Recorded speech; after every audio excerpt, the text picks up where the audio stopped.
New report from tech giant Microsoft revealing that Russian online efforts to sway the U.S. presidential election have kickstarted and could spike in the coming months. Joining us right now is Chris Krebs, the SentinelOne Chief Public Policy Officer. He served as Director of Homeland Security as a Cybersecurity and Infrastructure Security Agency and ran U.S. cyber policy for Microsoft.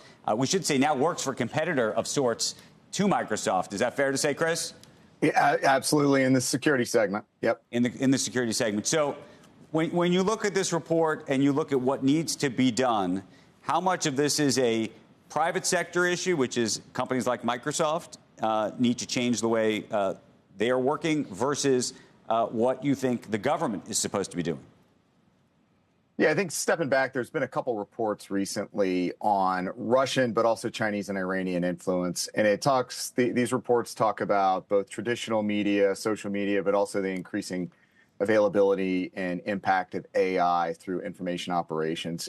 You got to give private sector credit. Microsoft, Google, and a handful of others that set up the Tech Accord to combat deceptive use of AI in the 24 elections. And I'm using that term in the plural. It's not just the U.S. election. You got to remember, 24 and 25, there are going to be about 2 billion people who go out and vote worldwide. We are seeing some use of AI, and the companies are stepping up, and they're disabling the use of some threat actors of using the platforms. OpenAI has been out there pretty public about it, as is Microsoft, Google, and others. I think that's the first step, is they need to be aware of what's happening across their platforms and across their models and disrupting the use. Governments have to be much more, I think, aggressive and out there in terms of identifying and sanctioning groups.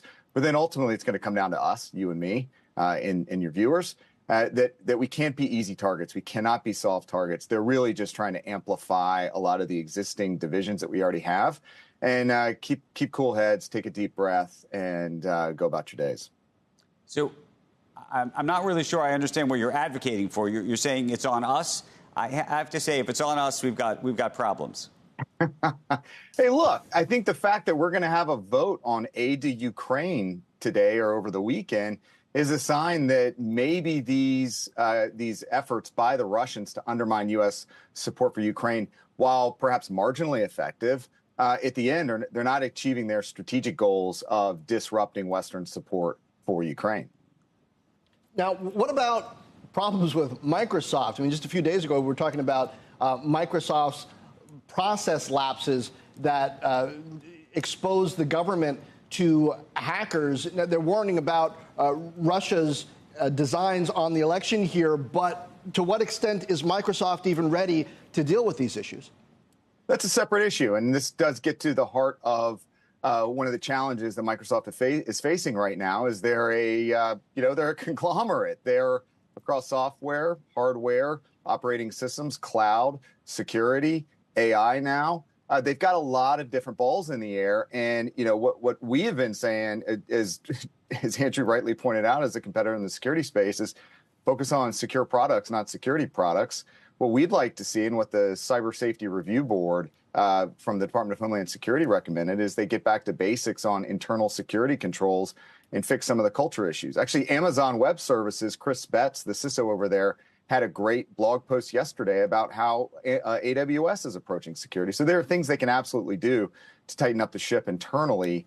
But at the same time, they do have some of these threat analysis capabilities globally on the disinformation space.